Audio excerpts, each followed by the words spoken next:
इस वीडियो के माध्यम से वही क्वेश्चन पढ़ाए जाएंगे जो डायरेक्ट आपके एग्जाम में देखने को मिलेगा। ठीक है, हिंदी और इंग्लिश का पूरा संपूर्ण क्वेश्चन हम आपको पढ़ाएंगे, ऑब्जेक्टिव और सब्जेक्टिव, जो केवल एग्जाम रिलेटेड होगा, एक भी क्वेश्चन इधर उधर नहीं होगा। ठीक है, देखिए सबसे पहले क्वेश्चन नंबर 1 में हम लोग देखेंगे कि जयप्रकाश नारायण की पत्नी का नाम क्या था।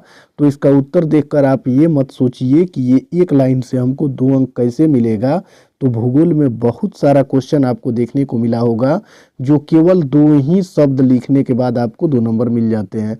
जैसे मैं उदाहरण हम दे रहे हैं कि जैसे 2 रोपण फसलों के नाम लिखें, तो केवल 2 रोपण फसल का नाम लिख देने से ही भूगोल में आपको 2 अंक मिल जाते हैं। तो जैसा क्वेश्चन आपको पूछेगा उसका उत्तर आपको उसी हिसाब से देना है। ठीक है, तो केवल इसमें पूछा हुआ है कि जयप्रकाश नारायण की पत्नी का नाम क्या है, तो आपको लिखना है कि जयप्रकाश नारायण की पत्नी का नाम प्रभावती देवी था।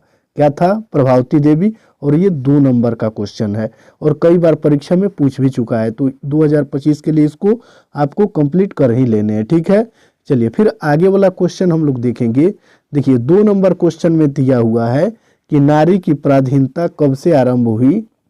ये भी क्वेश्चन कई बार एग्जाम में पूछ चुका है और 2025 के लिए बहुत इंपॉर्टेंट है, तो इसको आपको देख ही लेना है। ठीक है, हो सकता है कि आपको याद हो, लेकिन फिर भी हम इस वीडियो के माध्यम से आपको समझाने का प्रयास करते हैं। हो सकता है कि कहीं इधर उधर हो, या जो कमज़ोर छात्र हो जिनको अभी तक कंप्लीट नहीं हुआ है, तो वो लोग इस वीडियो को ध्यान से देखिए। वीडियो ख़त्म होते होते इसमें जितना प्रश्न लिए हैं सब प्रश्न आपको याद हो जाएगा। ठीक है, देखिए इसको सबसे पहले देखने से पहले हम लोग थोड़ा समझने का प्रयास करेंगे कि नारी की पराधीनता कब से आरंभ हुई। तो देखिए मानव जाति ने जब कृषि का आविष्कार नहीं किया था, तो उस समय वे जंगलों में शिकार करते थे, यानी स्त्री और पुरुष दोनों मिल करके।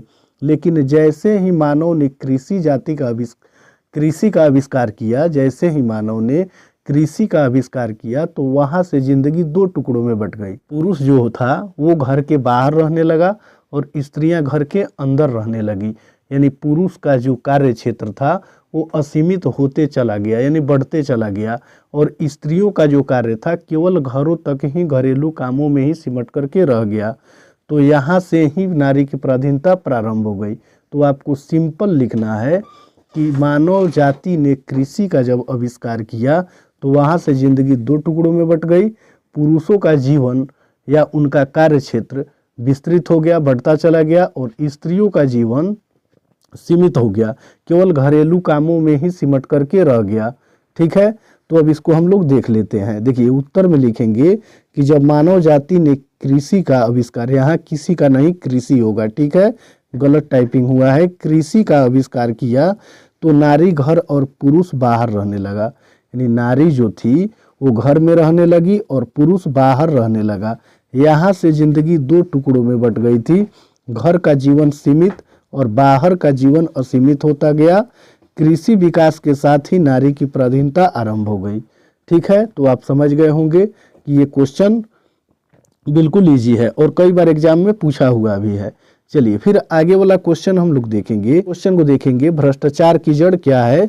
तो इसका उत्तर देखेंगे कि भ्रष्टाचार का जड़ का मुख्य कारण है इलेक्शन का खर्च, चुनाव का खर्च बहुत ज़्यादा हो गया है, यही भ्रष्टाचार की जड़ है। इलेक्शन का जो खर्च है और चुनाव का खर्च है बहुत ज़्यादा बढ़ गया है, और मेन जो भ्रष्टाचार की जड़ है यही है।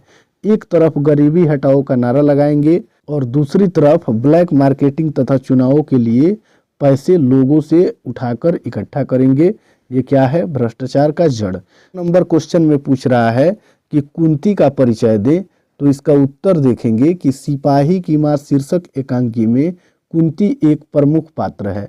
जो सिपाही की मां शीर्षक एकांकी है उसमें जो कुंती है वो मुख्य पात्र है। वह एक अच्छी पड़ोसन के रूप में रंगमंच पर प्रस्तुत हुई है। जो सिपाही की मां है कुंती, वो अच्छी पड़ोसन के रूप में रंगमंच पर क्या हुई है? प्रस्तुत हुई है। कुंती की भूमिका थोड़े समय के लिए ही है, लेकिन फिर भी थोड़े में उसे आंका नहीं जा सकता है। विष्णु के प्रति उसकी सहानुभूति उसके शब्दों में विस्तार से दिखाई पड़ती है। बस कुंती का परिचय में आप इतना लिख सकते हैं, ये 2 अंक का है। ठीक है, चलिए फिर आगे वाला क्वेश्चन हम लोग देखेंगे। देखिए 5 नंबर क्वेश्चन में आया हुआ है, ये भी क्वेश्चन कई बार पूछा हुआ है। हेडमास्टर कली राम ने बालक ओम प्रकाश को क्या आदेश दिया? हेडमास्टर कलीराम ने बालक ओम प्रकाश को क्या आदेश दिया? तो इसका उत्तर देखेंगे कि हेडमास्टर ने ओम प्रकाश को झाड़ू लगाने का आदेश दिया। हेडमास्टर साहब जो थे वो ओम प्रकाश वाल्मीकि को क्या किए? झाड़ू लगाने का आदेश दिए। विद्यालय के प्रथम दिन हेडमास्टर ने उन्हें समूचे विद्यालय प्रांगण में झाड़ू लगाने का आदेश दिया था। ठीक है, ये प्रथम देने होगा, न देने लिखा हुआ है, दिन होगा। दूसरे दिन यही घटना घटी, पूरे दिन झाड़ू लगाते रहा। तीसरे दिन कक्षा में जाकर चुपचाप बैठ जाता है। उस दिन भी हेडमास्टर और अधिक क्रूरता से पेश आया। ठीक है, और पूरे दिन झाड़ू लगाने को आदेश दे दिया। यानी इस क्वेश्चन को आप समझ सकते हैं कि हेडमास्टर जो कलीराम थे उन्होंने बालक ओम प्रकाश को केवल झाड़ू लगाने का ही आदेश दिया। जब वो विद्यालय के प्रथम दिन गया तो भी हेडमास्टर ने उन्हें समूचे विद्यालय में झाड़ू लगाने का आदेश दिया। दूसरे दिन भी यही घटना घटी, पूरे दिन वह झाड़ू लगाते रहा।